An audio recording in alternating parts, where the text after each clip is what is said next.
ওই মা কেঁদে কেঁদে উত্তর দেয়, হুজুর আমার সন্তানটা প্রবাসী, মালয়েশিয়ায় থাকে, সৌদি আরবে থাকে, আমার সন্তানকে না খাইয়ে কোনোদিন আমি মা খাই নাই, আর এখন আমি কেমনে এই ভালো খাবারটা মুখে দেই? জোরে জোরে বলা যাবে কি সুবহানাল্লাহ।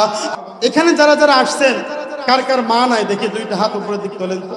মা নাই কার কার মা?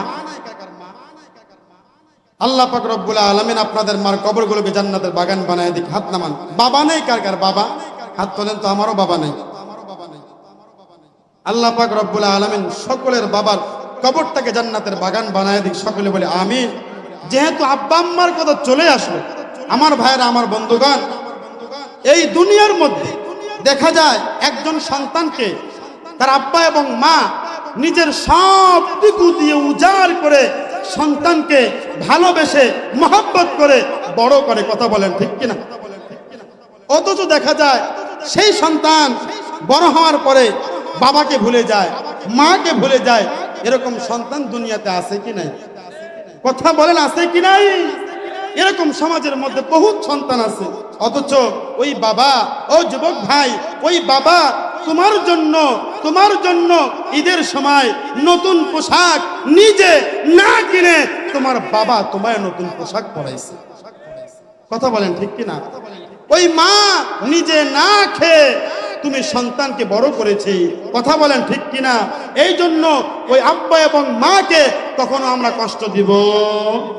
পদ্মা অঞ্চলে যে সমস্ত মা বোনরা আছেন, বিবাহের পরে শ্বশুর বাড়িতে গিয়ে আপনারা আপনাদের শাশুড়িদেরকে মায়ের চোখে দেখবেন, কখনো শাশুড়ির চোখে দেখবেন না। কথা বলেন ঠিক কিনা? কথা বলেন ঠিক কিনা? শাশুড়ির চোখে দেখলে আপনার কাছে মনে হবে পর পর, কিন্তু যখন আপনি মনে করবেন যে এটা আমার মা, তখন আপনার ভক্তি, মুহাব্বত, শ্রদ্ধা অনেক বেড়ে যাবে। কথা বলেন ঠিক কিনা? আমার ভাইয়েরা, আমার বন্ধুগণ, এই দুনিয়ার মধ্যে পিতামাতা সন্তানের জন্য কত কষ্ট করে লেখাপড়া করিয়ে সন্তানকে বড় বানায়, চাকরি দেয়। এরপরে দেখা যায় সন্তান বড় হওয়ার পরে বাপকেও চেনে না, মাকেও চেনে না। এরকম সন্তান দুনিয়াতে আছে কি না? আছে না? আমার ভাইয়েরা, আমার বন্ধুগণ, আমার পয়গম্বর হাদিস শরীফের মধ্যে বলেছেন, হুমা জান্নাতুকা ওয়া নারুকা। ও আমার উম্মতেরা শোনো, আল্লাহ পাক রব্বুল আলামিন তোমাদেরকে দুনিয়াতে দুইটা জান্নাত দিয়েছেন। কথা বলেন ঠিক কিনা? হয়তোবা তোমার পিতামাতা তোমার জন্য জান্নাত হবে, না হইলে তোমার পিতামাতা তোমার জন্য জাহান্নাম হবে। কথা বলেন ঠিক কিনা? আমার ভাইরা, আমার বন্ধুগণ, এই দুনিয়ার মধ্যে এমন সন্তান আছে যারা নিজের পিতামাতার সাথে খারাপ ব্যবহার করে। আছে কি নাই? কথা বলেন আছে কি নাই? আমার ভাইয়েরা, আমার বন্ধুগণ, অথচ ওই মা তোমার জন্য কত কষ্ট করেছেন। কথা বলেন ঠিক কিনা? ও সন্তান, ও দুনিয়ার সন্তান, তুমি যখন তোমার মায়ের পেটের মধ্যে ছিলা, ওই পেটের মধ্যে থাকা অবস্থায় তোমার মা কিন্তু ভালো মন্দ খাইতে পারে নাই। কথা বলেন ঠিক কিনা? তোমার মা দুনিয়াতে তুমি যখন গর্ভের মধ্যে ছিলা, শুধু গর্ভের মধ্যে নয়, তুমি যখন দুনিয়াতে ভূমিষ্ঠ হয়েছো, ওই মুহূর্তের মধ্যেও তোমার মা তোমার জন্য কিন্তু ভালো কিছু খাইতে পারে নাই। কথা বলেন ঠিক কিনা? তুমি সন্তান যখন বিদেশ ছিলা, তোমার মা তোমার জন্য ভালো মন্দ কোনো কিছু খায় নাই। কেন খায় নাই?